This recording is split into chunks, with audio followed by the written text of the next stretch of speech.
जैसे हम बताए थे एल्डिहाइड्स और कीटोन साथ में देखेंगे और कार्बोक्सिलिक एसिड अलग से देखा जाएगा। इसी में आज आ गया टॉपिक हम लोगों का कार्बोक्सिलिक एसिड।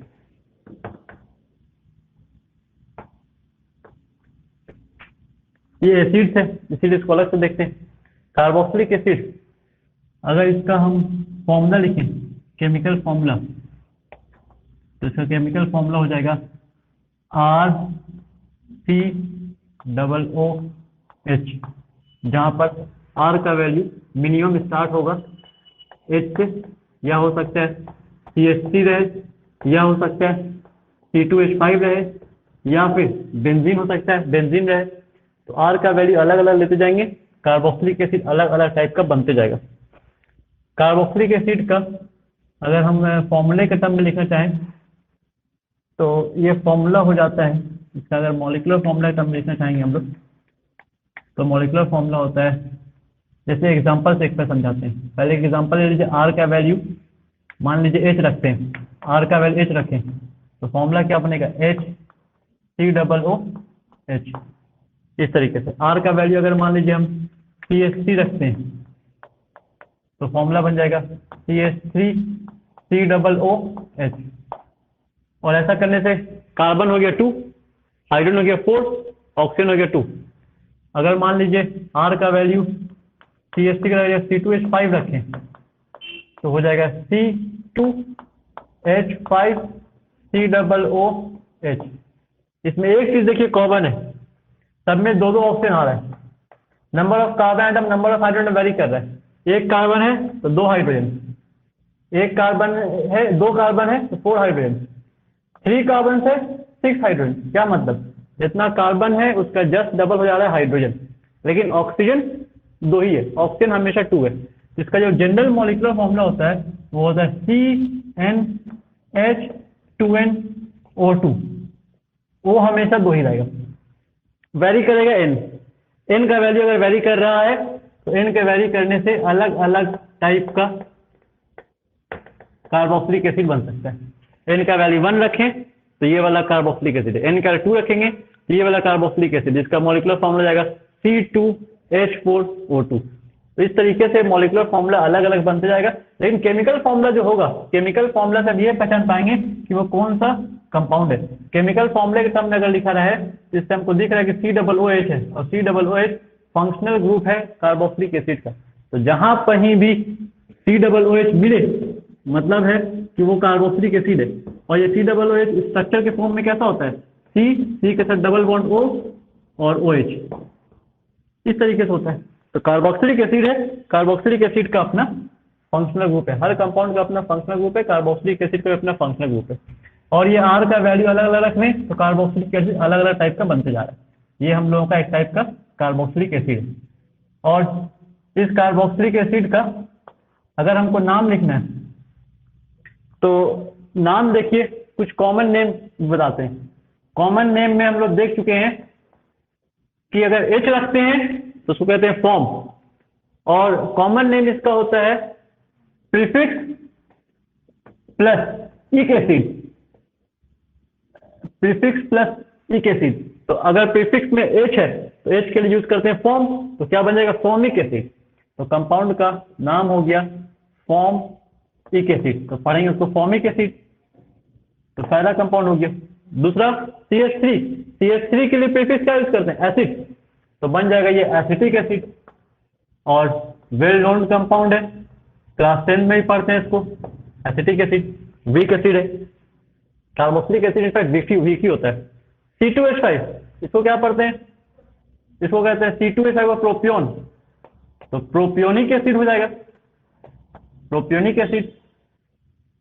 और इस तरीके से अगर R का वैल्यू हम मान लीजिए C3H7 रख दिए तो कंपाउंड बन जाएगा C3H7COOH, और C3H7 कहते हैं ब्यूटाइल, तो ये हो जाएगा ब्यूटाइरिक एसिड,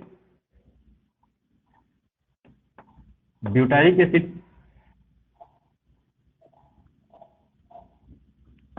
बात समझिए क्या कह रहे हैं।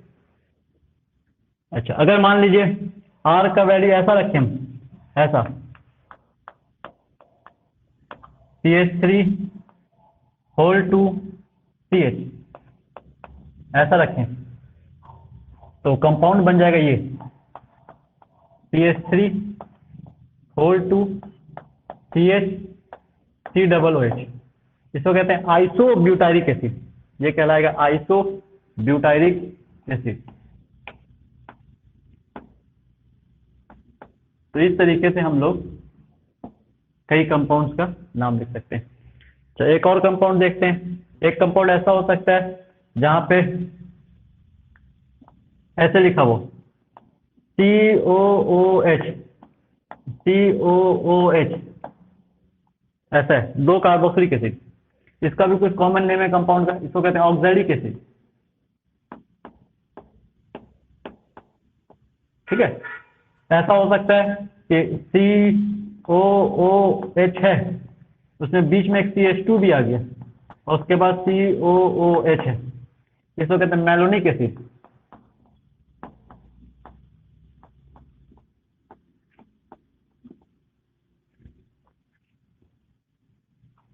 उसके बाद एक सक्सीनिक, एक कार्बन और बढ़ाएंगे तो आई थिंक सक्सीनिक एसिड बनना चाहिए। सक्सीनिक एसिड, एक कार्बन और बढ़ जाएगा सक्सीनिक एसिड, फिर ग्लूटेरिक एसिड, तो वो भी लिख देते हैं। CH2 2 बार है, CH2, इसको मैसेज लिख सकते हैं CH2 होल 2, इसका मतलब होगा CH2 2 टाइम्स है, COOH, इसको कहते हैं सक्सीनिक एसिड। कॉमन नेम लिख रहे हैं, कंपाउंड का क्वेश्चन रहता है, इसलिए याद रखिए सक्सीनिक एसिड। उसी तरीके से CH2 अगर 3 टाइम्स रख देते हैं, CH2 होल 3, ये 3 बार, COOH, कितने कार्बन का चेन हो गया? 5 कार्बन का, एक इधर है, एक इधर है, 3 यहाँ है, 5 कार्बन, इसको कहते हैं ग्लूटेरिक एसिड। Glutaric acid. तो इस तरीके से अलग अलग हम number of carbon atom change करते जाएंगे, अलग अलग टाइप का एसिड बनते जाएगा। और कोई टाइप का एसिड बनता है तो एक एडिपिक एसिड भी हो सकता है। एडिपिक एसिड में 4 कार्बन हो जाएगा, यही CH2 रिपीट कर 3 टाइम्स में, यही CH2 3 टाइम की जगह 4 टाइम्स हो जाए, इससे बनने वाला एसिड हो जाएंगे adipic acid. CH2 whole 4 COOH, COOH, ये कहलाएगा एडिपिक एसिड। तो ऐसा ऐसा करके कई एसिड है जो कॉमन एसिड है, तो उसका हम नाम कॉमन नेम लिख दिए। कॉमन नेम पर क्वेश्चन होता है, इसीलिए कॉमन नेम जानिए। अच्छा, उसके बाद आते हैं हम लोग कुछ IUPAC नेम। तो इसका IUPAC नेम क्या होता है? कंपाउंड का IUPAC नेम होता है एल्केनोइक एसिड, एल्केनोइक एसिड। अब इस एल्केनोइक एसिड में एल्क हो गया वर्ड रूट, एन हो गया प्राइमरी सफिक्स, वही क्या हो गया? तो इस कंपाउंड का, इस फंक्शनल ग्रुप का सेकेंडरी सफिक्स होता है, और सेकेंडरी सफिक्स इसका ओइक एसिड है।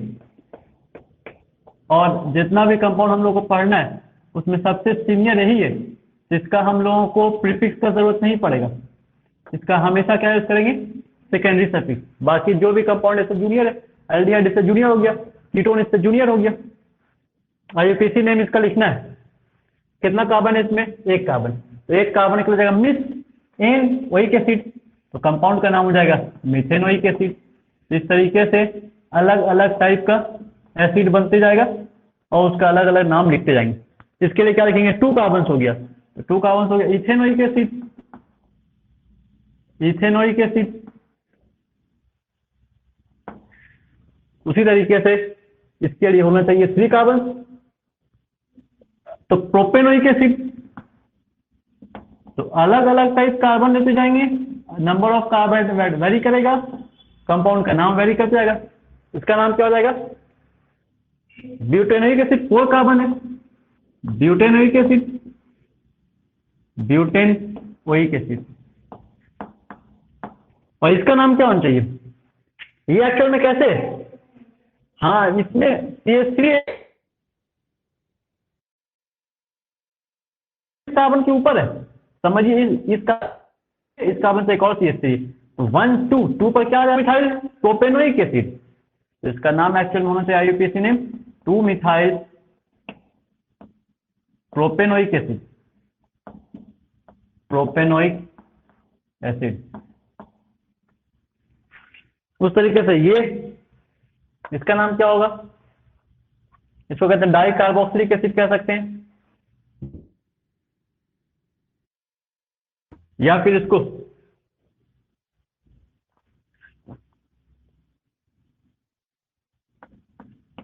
Di carboxylic acid. ये भी कंपाउंड आई थिंक बुक में है, ये कंपाउंड बुक में आपको मिल जाएगा।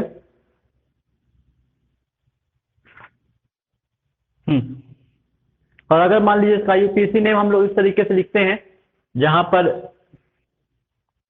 Number of carbon atom count करना है, number of carbon atom count करके लिखना है, तो नंबर ऑफ कार्बन आइटम में इसमें कितना कार्बन आइटम है? 2। तो 2 कार्बन के लिए क्या हो जाएगा? इथ। तो इस तो लिख देंगे, इस तो लिख दिए, ये वाला रूल में आते हैं, इस तो लिख दिए, कार्बन कार्बन के बीच सिंगल बॉन्ड है, एन लिख दिए,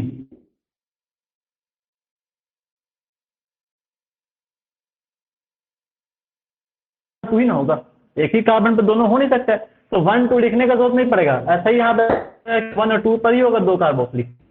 dioic acid, diacid, 2 carboxylic acid, dioic acid. अच्छा, एन में ई नहीं हटाएं क्योंकि आगे भी क्या आ गया? डी आ गया। उस तरीके से इसका नाम क्या होना चाहिए? प्रोपेन 1,3 डाइओइक एसिड होना चाहिए ना।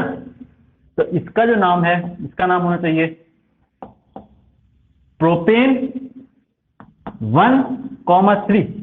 इधर 1 और 3 पर दो एक एसिड है, 1,3 डाइओइक एसिड। एक और बात, अगर इसका नाम आपको इस कार्बोक्सिलिक एसिड को बाहर रखना है, पैरेंट चेन के बाहर, तब नाम कैसे लिखेंगे? Methane dicarboxylic acid. मीथेन है, उस मीथेन में 2 क्या आ गया? Carboxylic acid. और कार्ब जब लगे, जैसे कार्ब एल्डिहाइड, तो हम लोग कहते हैं कार्ब एल्डिहाइड कब देते हैं? जब एल्डिहाइड को पैरेंट चेन में नहीं काउंट करें। जैसे इसमें पैरेंट चेन कितने कार्बन ले रहे हैं? इथेन में 1 और 2 पोजीशन पे डाइकार्बोक्सिलिक एसिड है। उसी तरीके से प्रोपेन पे 1 पर, और फिर थर्ड वाले कार्बन के पास CH2 3 बार है ना, इसका मतलब CH2 CH2 CH2, तो पहले CH2 में ये और लास्ट वाले CH2 में भी ये, इसका मतलब 1 और 3 पर डाइकार्बोक्सिलिक एसिड है 3 कार्बन के अल्केन में। लिखेंगे मीथेन 1,3 डाइकार्बोक्सिलिक एसिड। जब कार्बोक्सिलिक एसिड कार्ब यूज करेंगे तब पैरेंट चेन में उस कार्बन को ऐड नहीं करेंगे जो फंक्शनल ग्रुप वाला कार्बन है। और अगर आपको कार्ब नहीं लगाना है, वही एसिड लगाना है, तो वही एसिड लगाना है तो फिर इसको काउंट करना पड़ेगा, इस कार्बन को काउंट करना पड़ेगा। अभी इसका वही एसिड के टर्म में नाम लिखना चाहते हैं, तो क्या नाम लिखेंगे? तो ब्यूटेन हो गया, ये तो हो गया ब्यूटेन। 1 पर, 4 पर, 2 पर, कितना पे लिखेंगे इसको?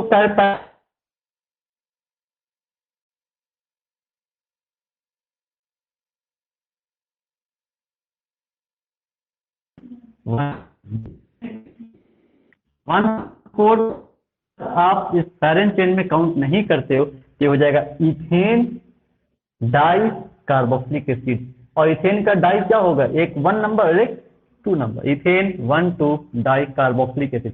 जब कार्बोक्सिलिक एसिड यूज करेंगे कार्ब लगा करके, तब आपको उसमें पैरेंट चेन में इसको काउंट नहीं करना है। इसका नाम क्या होना चाहिए? Propane 1,3 di carboxylic acid. और अगर इस तरीके से नाम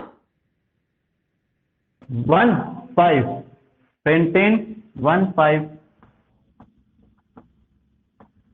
पेंटेन 1,5 डाई ओइक एसिड, तो इस तरीके से भी नाम लिखा सकता है। और वो कार्ब वाला भी नाम लिखना सिखाएं। इसमें क्या होगा? इसमें जो हेक्सेन, इसका नाम क्या होगा? Hexane 1,6 die oic acid. या अगर इसका हम नाम लिखना चाहें वैसे, तो ये हो गया ब्यूटेन। ब्यूटेन में 1 और 4 पे क्या है? Di carboxylic acid. इसको ऐसे लिखा सकता है दूसरे तरीके से, ब्यूटेन 1 पर और 4 पर 2 कार्बोक्सिलिक एसिड है, डाई कार्बोक्सिलिक एसिड। एक नाम ऐसा वाला भी लिख सकते हैं। इस तरीके से कई तरह का हम लोगों के पास कंपाउंड आ गया। उन सब कंपाउंड में सबका हम लोग IUPAC नेम देख लिए, ठीक है। अच्छा, एक और चीज देख लेते हैं, इसमें कुछ कंपाउंड है जो बेंजीन टाइप वाला है, वो भी देख लेते हैं। इसका BLN अगर रिप्रेजेंट करना है तो BLN कैसे रिप्रेजेंट किया जाएगा? सब कंपाउंड का BLN अगर बनाना है तो BLN कैसे बनाएंगे? तो नंबर ऑफ कार्बन आइटम पहले, सबसे पहले देख लेते हैं नंबर ऑफ कार्बन आइटम कितने हैं, उसके हिसाब से BLN बनते चल जाएगा। तो नंबर ऑफ कार्बन आइटम सब में अलग अलग है, तो सबका BLN अलग अलग टाइप का बनेगा। फॉर्मिक एसिड एक ही कार्बन है, कैसा बनेगा? ऐसा,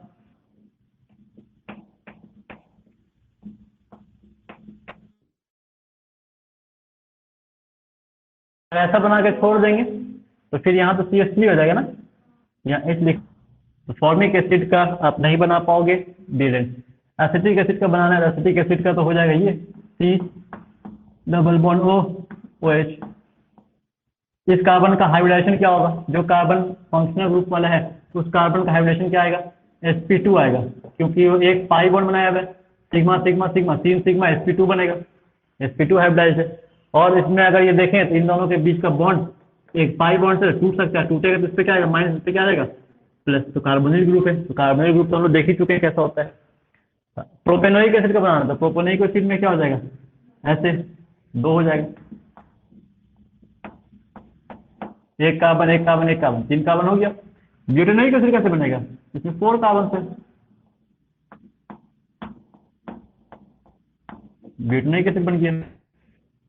नेक्स्ट 2 मिथाइल प्रोपेनोइक एसिड, तो प्रोपेनोइक एसिड तो हम लोग बना ही नहीं, उसमें 2 पे क्या दिखा देना है? मिथाइल दिखा देना है, आसान है। प्रोपेनोइक एसिड ये बना दिए प्रोपेनोइक एसिड, इसमें 2 पे मिथाइल दिखा देना है, तो ये 1 पोजीशन, ये 2 पोजीशन, 2 पे मिथाइल हो गया। Next oxalic acid, di carboxylic acid, इसको कैसे दिखाइएगा? इसको दिखाना मुश्किल होगा। C double bond O H, C double bond O OH, ये हो गया आपका डाई कार्बोक्सिलिक एसिड। उसके बाद क्या है? मैलोनिक एसिड, इसको थोड़ा सा जगह का एडजस्ट करते हैं।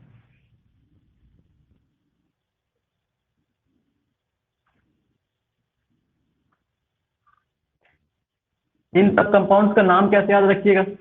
नाम में बहुत प्रॉब्लम है, तो याद रखिए ऐसे OMSGA, OMSGA याद रखिएगा। समझ लीजिए बिना कार्बन का एक कार्बन बढ़ा, 2 कार्बन बढ़ा, 3 कार्बन, फिर 4 carbon, number of carbon atom बढ़ते जा रहा है।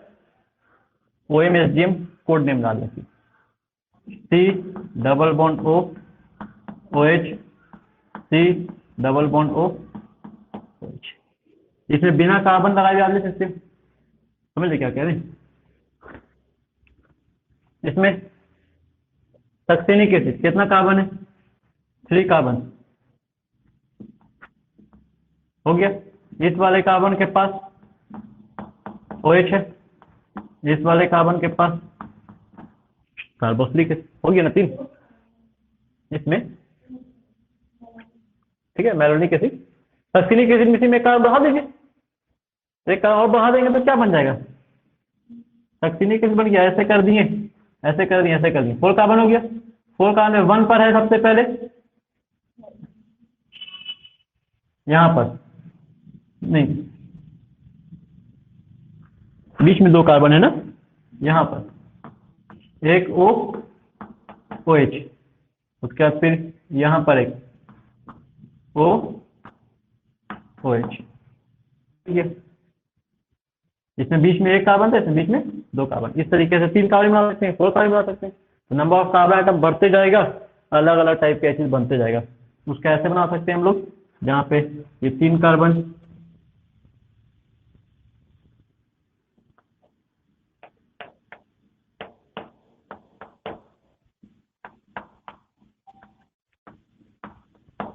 1 2 3, बीच में 3 कार्बन, कौन सा बन गया ये?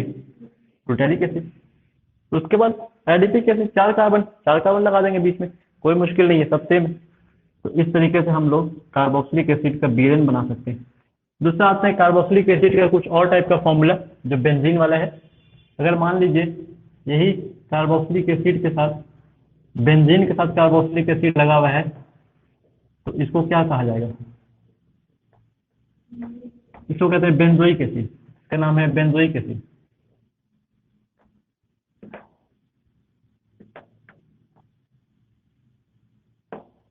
ठीक है। अब बेंजीन के साथ ऐसा हो सकता है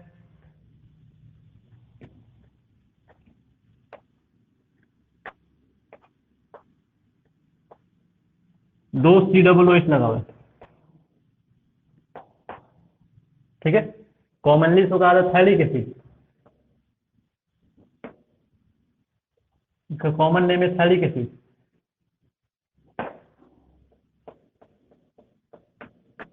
IUPAC नेम क्या होना चाहिए? बेंजीन 1 2 डाइकार्बोक्सिलिक एसिड, जिसका नाम होगा बेंजीन 1,2 डाई कार्बोक्सिलिक एसिड। ठीक है। तो ये भी एक टाइप का कंपाउंड, ये भी देख लिए हम लोग। उसके बाद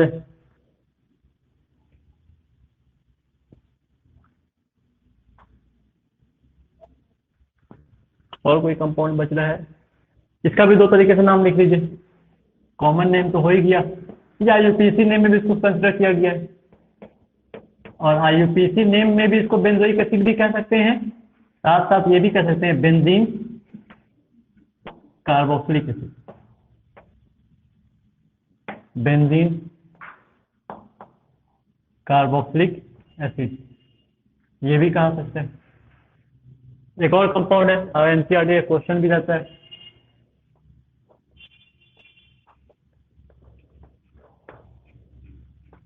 CH2COOH। अगर मान लीजिए CH3 होता तो कॉमन नेम क्या होता है? Acetic acid. CH3 में एक H की जगह क्या आ गया? बेंजीन, तो इसको कहेंगे फेनाइल एसिटिक एसिड। तो इसका नाम कॉमन नेम हो जाएगा फेनाइल एसिटिक एसिड। और IUPAC नेम क्या लिखेंगे? IUPAC नेम में तो बेंजीन तो पैरेंट चेन से बाहर चला जाएगा। क्यों? क्योंकि जो नॉर्मल चेन है, स्ट्रेट चेन है, उस वाले कार्बन के पास फंक्शनल ग्रुप है। तो ये हो गया इथेनोइक एसिड। इथेनोइक एसिड में सेकेंड पोजीशन पे क्या है? फेनाइल है। तो सेकेंड पोजीशन में ब्रांच हो गया बेंजीन, तो बेंजीन ब्रांच के टर्म में क्या लिखाता है? फेनाइल। तो कहेंगे 2 phenyl ethanoic acid, 2 phenyl ethanoic acid. इस तरीके से मान लीजिए एक कंपाउंड लिखा हुआ है ऐसे, जहां पर अब सिर्फ IUPAC नेम देख लें। कुछ कुछ कंपाउंड था जो NCERT का है, जिसका आपको कॉमन नेम भी पता होना चाहिए, वो सब लिख दिए हैं। बुक में भी सब लिखा हुआ मिल जाएगा कॉमन नेम आपको। इसका नाम लिखना है आपको। तो इसका IUPAC नेम क्या होगा? 1 3 1 तो ये कार्बन होगा, 2 3 4 5 6, तो 2 3 6 ट्राई नाइट्रो बेंजोइक एसिड। क्योंकि बेंजोइक एसिड IUPAC नेम भी बेंजोइक एसिड को मान लिया गया। बेंजोइक एसिड को IUPAC नेम में भी कंसिडर कर लिया गया। तो ट्राई नाइट्रो बेंजोइक एसिड। एक कंपाउंड ऐसे इस तरीके से, जहां पर मान लीजिए ये है CH3 और COOH, इसका नाम लिखना है। पैरेंट चेन इसमें किसको लेंगे? पैरेंट चेन साइक्लिक रिंग होगा। साइक्लिक रिंग में 1 नंबर कार्बन या 2 नंबर कार्बन, इस तरीके से रोटेट करेंगे। रोटेट किए, देखें 5 कार्बन है, साइक्लोपेंटेन हो गया। साइक्लोपेंटेन में 2 पे क्या है? और कार्बोक्सिलिक एसिड का भी ब्रांच बन नहीं सकता है, ये तो लास्ट में आएगा। पैरेंट चेन में इसको काउंट कर रहे हैं क्या? नहीं, तो फिर इसको वही कैसे लिखेंगे, कार्बोक्सिलिक एसिड लिखेंगे। अगर पैरेंट चेन में काउंट करते हैं तो वही एसिड लिखते हैं, पैरेंट चेन में काउंट नहीं करते हैं कार्बोक्सिलिक एसिड लिखते हैं। तो ये जो C तो कार्बोक्सिलिक एसिड लिखा जाएगा, और इसको वही एसिड नहीं लिखेंगे। तो नाम क्या होना चाहिए, 2 मिथाइल हो जाएगा, 2 पर मिथाइल है, साइक्लोपेंटेन है, साइक्लोपेंटेन, और 1 पे क्या है, 1 पे कार्बोक्सिलिक एसिड। तो 1 नहीं भी लिखे तो समझ में आया कि 2 पोजीशन ये है, तो 1 पे कार्बोक्सिलिक एसिड है, साइक्लोपेंटेन कार्बोक्सिलिक एसिड। इस तरीके से हम लोग कंपाउंड का नाम सीखते हैं इसमें।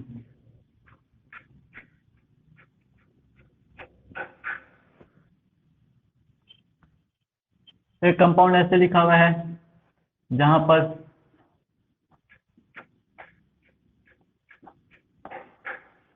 ये है COOH है, और यहाँ CO है। कौन सा कंपाउंड हो गया ये तो कीटोन है ना। ये कीटोन है और ये कार्बोक्सिलिक एसिड है। सीनियर कौन है इसमें, कार्बोक्सिलिक एसिड। तो ये हो गया प्रीफिक्स, किस पोजीशन पे आया, 2 पर। इसको हम लोग कीटो भी कह सकते हैं, ऑल्सो भी कह सकते हैं। एल्डिहाइड के जनरल ऑल्सो यूज करते हैं, कीटोन के लिए ऑल्सो यूज करते हैं, तो आप ऑल्सो भी यूज कर सकते हो, लेकिन ज्यादा हम आसानी कहेंगे कीटो यूज करिए। तो 1 2 पर कीटो है, 3 और 3 पर क्या है, साइक्लोपेंटाइल। ये तो पेंटेन नहीं था, अब क्या बन गया, पेंटाइल ब्रांच हो गया ना। तो 1 2 3 3 कार्बन का चेन है, 3 कार्बन पे 3 पर है साइक्लोपेंटाइल, 2 पर क्या है, कीटो। तो 3 पर हो जाएगा साइक्लोपेंटाइल, और 2 पर आ जाएगा कीटो। अब ये 3 कार्बन का बन जाएगा प्रोपेनोइक एसिड। तो प्रोपेनोइक एसिड। इस तरीके से एल्डिहाइड भी रहा तो एल्डिहाइड भी जूनियर हो जाएगा, एल्डिहाइड के लिए ऑल्सो यूज कर लेंगे। तो जो भी फंक्शनल ग्रुप है इसमें सब जूनियर हो जाएगा, कार्बोक्सिलिक एसिड सीनियर रहेगा। ठीक है, नेक्स्ट टॉपिक आइसोमेरिज्म इसका देखते हैं अब लास्ट। नेक्स्ट बैठ गया हम लोगों का आइसोमेरिज्म।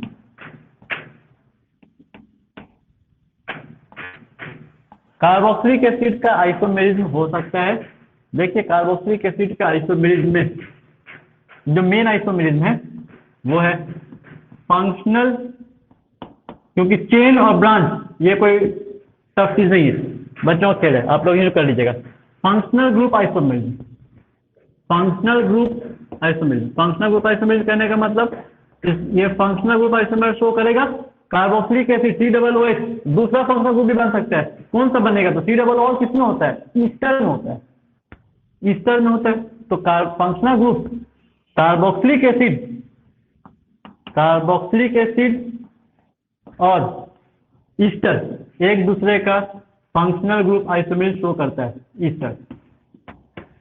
अगर कोई कंपाउंड ईस्टर है उसको एसिड के टर्म में लिख सकते हैं, कोई कार्बोक्सिलिक एसिड है उसको ईस्टर टर्म में, लेकिन डिपेंड करता है ईस्टर कम से कम होना चाहिए 3 कार्बन, लेकिन कार्बोक्सिलिक एसिड तो कई मिनिमम कार्बन भी बन सकता है, फॉर्मिक एसिड बन सकता है। तो फॉर्मिक एसिड में कभी ईस्टर नहीं बना पाएंगे हम लोग, बात समझ क्या कह रहे। एक कंपाउंड देखते हैं, मान लीजिए C3 या CH3 या फॉर्मूले लिखते हैं C2H5COOH, या उससे भी आसान कर देते हैं, उससे भी थोड़ा सा इजी कर देते हैं, हम MF लिख रहे हैं C2H6O2। MF है, मॉलिक्यूलर फॉर्मूला है। इस मॉलिक्यूलर फॉर्मूला का क्या क्या चीज बन सकता है, तो 2 ऑक्सीजन वाला कौन कंपाउंड होता है, 2 ऑक्सीजन वाला तो कार्बोक्सिलिक एसिड होता है, 1 ऑक्सीजन वाला अल्कोहल होने का चांस रहता है, ईथर होने का चांस रहता है, 1 ऑक्सीजन वाला कीटोन होने का चांस रहता है। ये तो 2 ऑक्सीजन है, कार्बोक्सिलिक एसिड जब ईस्टर बनेगा, इसको पहला सेट किए फॉर्मूला में, तो पहला फॉर्मूला सेट हुआ CH3 COOH, ये सेट हो गया। दूसरा कंपाउंड नहीं है H7O2 C3H8, जितना कार्बन उसका डबल C2H4 नहीं H4, तो C3H6 फॉर्मूले में लिखे हैं जितना कार्बन उसका double hydrogen, 2 carbon 4 hydrogen, 3 carbon 6 hydrogen. इसको कैसे कैसे सेट कर सकते हैं? एक सेट कर सकते हैं उसको हम लोग CH3 CH2 COOH। कौन सा कंपाउंड हो गया ये? COOH दिखा, समझ में आ गया कौन सा कंपाउंड है? कार्बोक्सिलिक एसिड है। लेकिन इसी फॉर्मूले को हम लोग दूसरे फॉर्मूले में सेट कर सकते हैं, दूसरा फंक्शनल ग्रुप में, उससे कंपाउंड ये बन जाएगा CH3 COO CH3। अब कौन सा कंपाउंड बन गया ये? इस्टर बन गया, जहां पे COO के दोनों साइड में कार्बन चेन है, इस्टर बन जाता है। और अगर इसका हम स्ट्रक्चर देखेंगे, स्ट्रक्चर कैसा आएगा? C उसके बाद ये C डबल बॉन्ड OH, यही ना होगा। लेकिन इसमें कैसा होगा? इसमें होगा C डबल बॉन्ड O फिर C, इधर लगा देते हैं CH3, इधर लगा देते हैं CH3, इधर क्या लगेगा CH2, इधर क्या लगेगा CH। बस समझ में क्या कह रहे हैं? इस तरीके से बना सकते हैं। अगर मान लीजिए मेरे पास 3 ये लिखा हुआ है C4 C5H10O2, इसका क्या बना सकते हैं? इसका बन सकता है और कार्बोक्सिलिक एसिड बन सकता है। लेकिन अगर मान लीजिए इसका सिर्फ ईस्टर बना रहे हैं हम, इसका ईस्टर देखिए कई तरीके से बन सकता है। इसका ईस्टर बन सकता है ऐसा C3H7, या इसको अलग अलग लिख लें, ज्यादा क्लियर समझ में आएगा। CH3 CH2 CH2 C double bond O CH3, Easter बन गया। इस ईस्टर में दोनों साइड कार्बन चेन है, एक साइड 1 कार्बन का चेन है, एक साइड 3 कार्बन का चेन है। नाम क्या होता है इसका? अल्काइल एल्केनोइड होता है, मिथाइल ब्यूटेनोएट, ये इसका नाम होगा। अब इसमें ना नंबर ऑफ कार्बन हम चेंज कर सकते हैं, इधर 2 कर सकते हैं, उधर 2 कर सकते हैं। कैसे कर देंगे? ऐसे CH3 CH2 C double bond O CH2 CH3। अब क्या बन गया ये बन गया इथाइल प्रोपेनोएट। एक और कर सकते हैं, एक CH3 को उधर भेज देंगे, इधर बन जाएगा CH3 CO CH2 CH3, तब बन जाएगा प्रोपाइल इथेनोएट। ऐसा करने से क्या फर्क पड़ रहा है? फॉर्मूले में फर्क पड़ रहा है क्या? फॉर्मूला तो यही है, इन सारे का फॉर्मूला तो यही है। तो अगर सिर्फ ईस्टर लिख रहे हैं, लॉन्ग चेन का ईस्टर, तो लॉन्ग चेन के ईस्टर में कार्बन एटम का चेन दोनों तरफ वेरी कर सकते हैं, और अगर वेरी करेगा तो ये दोनों कहलाएगा मेटामर। इसका मतलब कार्बोक्सिल ईस्टर जो कंपाउंड है वो मेटामर भी शो कर सकता है। तो अगर एक फॉर्मूला ऐसे लिखा हुआ है, तो इस फॉर्मूला क्या क्या बन सकता है? कार्बोक्सिलिक एसिड बन सकता है, ईस्टर बन सकता है, ईस्टर में भी कई तरह का ईस्टर बन सकता है, मेटामर बन सकता है। अगर ये फॉर्मूला लिखा हुआ है कार्बोक्सिलिक एसिड तो बन ही सकता है, ब्रांच चेन वाला कार्बोक्सिलिक एसिड बन सकता है, इसका मतलब वो ब्रांच चेन आइसोमर शो कर सकता है, चेन आइसोमर शो कर सकता है, पोजिशन आइसोमर शो कर सकता है, फंक्शनल ग्रुप आइसोमर शो कर सकता है, और साथ साथ मेटामेरिज्म शो कर सकता है। तो कार्बोक्सिलिक एसिड मेटामेरिज्म शो नहीं करेगा, शो कौन करेगा? ईस्टर। तो कार्बोक्सिलिक एसिड वाला ही फॉर्मूले वाला कंपाउंड भी मेटामेरिज्म शो कर सकता है। तो ये दोनों एक दूसरे का मेटामर कहलाएगा, मेटामेरिज्म शो कर रहा है ये। ठीक है, इस तरीके से कार्बोक्सिलिक एसिड का ये सारा नोट्स था। कार्बोक्सिलिक एसिड को यहां तक देखने के बाद इसका एक फोटो ले लेते हैं, देन उसका प्रिपरेशन देखते हैं।